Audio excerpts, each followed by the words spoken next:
Bonjour, nous allons commencer par créer projet 5 et puis nous allons l'ouvrir dans notre éditeur de texte comme on a l'habitude de le faire. Cette fois-ci, nous allons créer un nouveau fichier appelé index.html et puis nous allons créer un autre fichier appelé app.js. Donc c'est un fichier JavaScript. Et nous allons venir dans notre index.html et faire comme on a l'habitude de le faire. Cette fois-ci, nous allons voir un autre récipient plus en profondeur. Depuis, nous utilisons les variables. Cette fois-ci, nous allons utiliser les tableaux ou ce qu'on appelle en anglais arrays. Donc, c'est ça que nous allons faire ici. Et nous n'allons plus utiliser script à l'intérieur de notre HTML, mais nous allons en fait, on va faire script, mais ça va nous relier à une feuille JavaScript extérieure. Donc, on va maintenant créer tous nos programmes à l'extérieur de ceci, cela. On va séparer, puis on va, en fait, vous allez voir ce que je dis. Donc, on crée le lien avec src et puis je lui dis relie. Bon, pour commencer, je vais juste donner une en-tête ici. Je vais dire h3 JavaScript arrays. Je vais sauvegarder et je vais lancer notre browser dans Google Chrome. J'essaie de l'organiser un peu.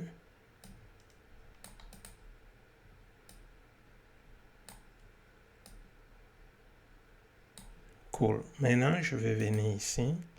Ce que je vais faire, ok, ici je peux essayer et dire alerte.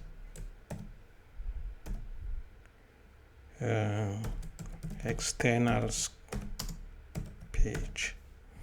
Donc, on va voir si vous pouvez voir, ça fonctionne. Donc, nous avons créé quelque chose à l'extérieur, on l'a relié à partir de ça. Là, pour ne plus mélanger notre code HTML et notre code JavaScript. Donc, désormais, nous allons travailler ainsi. Et je vous invite, on va maintenant commencer à utiliser console log. Donc, au lieu d'utiliser alert, je vais maintenant utiliser console log. Et je vais encore dire external page. Et maintenant, pour aller chercher notre console, je vais cliquer à droite. Donc, vous avez deux approches. Vous pouvez, sur votre ordinateur, appuyer sur la touche F12, où je vais cliquer à droite et je vais prendre Inspect ou Inspecter. Et une fois que ça me donne quelque chose comme ça, en fait, c'est là parce que dernièrement, j'ai fait un petit travail. Donc, je vais augmenter, je vais venir sur console. Donc, si vous êtes ailleurs, venez sur console, cliquez sur console. Je vais faire partie ça.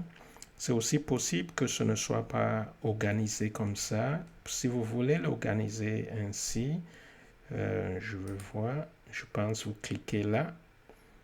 Parce que peut-être chez vous, c'est comme ça. Vous ne voulez pas cela, ou si ça vous plaît, faites-le. Mais moi, je préfère toujours utiliser dock to bottom pour que ce soit ainsi. Là, quand je vais le minimiser, j'aurai cet espace. Alors, quand j'utilise console log, je vais sauvegarder et ça me dit external page. Je peux d'ailleurs changer et je dis simplement bonjour. Je sauvegarde et ça me dit bonjour. En fait, ça, c'est comme une calculatrice. Je peux dire 4 plus 4 et ça me donne 8. Je peux faire plein de choses sur la console. C'est comme ma calculatrice. C'est comme je peux écrire, je peux m'amuser avec des petits programmes JavaScript ici. Mais ce n'est pas l'objet de ce cours. Alors, je ne vais pas le faire. Je vais simplement venir ici, commencer à créer nos arrays.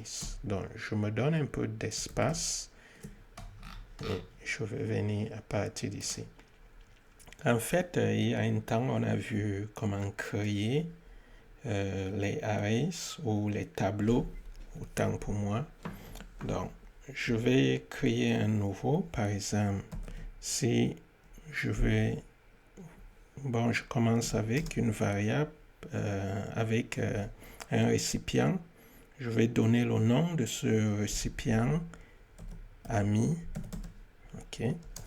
Donc, si je vais avoir une liste de mes amis, je peux le créer à partir de ça, tout simplement. Je peux le créer à partir de là. Ça va tout simplement, je déclare et j'initialise. Donc là, JavaScript comprend que je suis en train de créer un tableau et un tableau vide. Mais je peux en même temps mettre quelque chose à l'intérieur. Ça peut être une liste de noms. Je peux dire Bob Marley. C'est le premier de mes amis. Ici, je peux dire Peter Tosh. Je peux dire Lucky. To be. Je laisse comme cela. Donc, je peux créer ça tout de suite. Et je peux aussi créer quelque chose qui a... Donc, je peux dire salaire.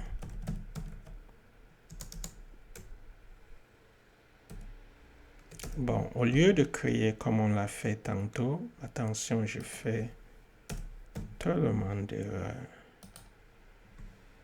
Mais ça va. Cette fois-ci, je vais dire new et je vais dire arrays. Donc, vous pouvez faire exactement ça. New arrays et copier tout ce qui est à l'intérieur, mettre là. Mais cette fois-ci, je vais mettre plutôt des chiffres. Vous voulez un salaire de 120 000, 120 000, 130 000, 140 000. Nous allons nous arrêter là. Donc, ça, c'est deux tableaux qu'on a créés utilisant des méthodes assez différentes. Vous voyez qu'une variable contient une seule valeur, mais là, on peut garder plein de choses à l'intérieur des tableaux. Alors, nous pouvons vérifier ce qui est à l'intérieur en utilisant console, log, et je vais simplement donner ami, puis je vais sauvegarder, et vous pouvez voir, ça m'affiche la liste de ce qui est là à l'intérieur. Je peux faire la même chose là, console log, pour salaire, et nous avons la liste de salaires. Maintenant, une chose importante à retenir. OK, comportons-nous bien, mettons toujours les points-virgules à la fin. Une chose importante, les tableaux sont indexés à partir de 0. Donc, si tu veux aller chercher Bob Marley, tu vas dire ami 0. Donc, je te donne un exemple. Si je vais aller chercher Bob Marley, ça sera console log, ami et 0. Donc, l'index 0. Donc, c'est à partir de là. Et là, j'ai Bob Marley. Et si je vais aller chercher Peter Tosh, ça sera exactement la même chose, mais ça sera 2.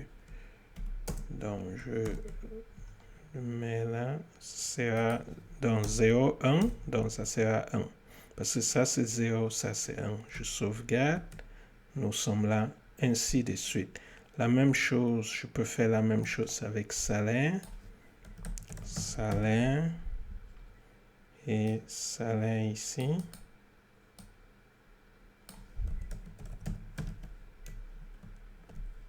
Donc, voilà les salaires. Super. Donc, j'espère que vous comprenez comment ça se passe. Alors, tout de suite, nous allons voir comment ajouter un élément ou ôter un élément d'un tableau. Donc, je vais prendre salaire.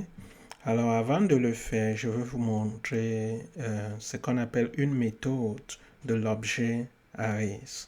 Nous allons avoir le temps de voir vraiment les objets plus tard, mais je vais utiliser salaire Donc, il y a l'objet qu'on appelle length. OK? Ça nous dit combien des éléments sont à l'intérieur. Donc, si par exemple, je dis tout simplement, donc je vais couper ça, je vais dire console log et à l'intérieur, je vais faire ça, je sauvegarde. Ça me dit qu'il y a 3. Donc, il y a 3 éléments ici à l'intérieur. Mais l'index est 0, 1, 2.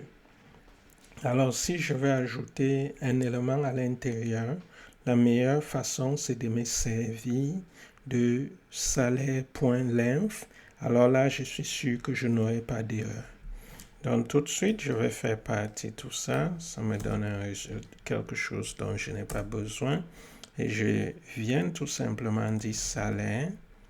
J'ai envie qu'il me donne quelque chose, qu'il mette à la position salaire length. Donc, à la position 3, mais 150. 150 000, j'aime bien ça comme salaire. Et maintenant, si je dis console log salaire, vous pouvez voir maintenant, nous n'avons pas seulement ceci, nous avons ça. Alors, si nous disons maintenant console log et nous mettons salaire.length, nous allons nous rendre compte que nous n'avons plus 3, mais nous avons 4. Et si nous faisons exactement la même chose, ça va comprendre que ça aille là nous mettre quelque chose à la position 3. Donc, si je prends ça, OK? Si je change ça au lieu de dire salaire length, je mets tout simplement 3 là. Parce que ici, nous avons la position 0, 1, 2. Alors, nous voulons mettre quelque chose à la position 3. C'est pour cela que nous avons utilisé salaire length où nous pouvons tout simplement mettre 3. Bon, maintenant que ce que je veux faire, c'est le laisser comme c'était auparavant et venir maintenant dire salaire et dire 4. Maintenant, ça sera la position 4. Qu'est-ce que vous voulez comme salaire à la position 4? Espérons que dans quelques années, vous allez pouvoir gagner 170 000. Je sauvegarde et nous avons cela. Donc, voilà comment vous pouvez, voilà 2 approches pour ajouter quelque chose. Maintenant, nous allons voir comment ôter, comment delete. Donc, tout simplement, ce qu'on va faire, c'est si par exemple, nous voulons ôter tout ce qui est à l'intérieur, nous pouvons tout simplement. Alors, je vais essayer de delete ceci, le 130 000. 130 000, c'est à quelle position? Nous savons que c'est 0, 1. Donc, nous voulons aller retirer ce qui est à la position 1. Ce qui fait que je viens ici, je dis tout simplement delete salaire à la position numéro 1. Oui, c'est tout ce que j'ai à faire. Je sauvegarde et je reviens maintenant dire console log salaire. Je sauvegarde et vous voyez, maintenant c'est vide. Il n'y a plus rien, 130 est parti. Les choses gardent leur position, mais cela a été ôté. Et si je vais en fait faire partie complètement salaire, si ce n'est pas seulement quelque chose à une position que je veux faire partie, c'est assez simple. Ce que j'ai à faire, je peux simplement dire salaire, length, et je lui donne tout simplement 0. Et maintenant, je peux revenir sur console log, salaire, je sauvegarde et c'est maintenant vide. Donc, il n'y a rien à l'intérieur. Donc, amusez-vous avec ces méthodes ou ces fonctions et essayez de comprendre ce qui se passe.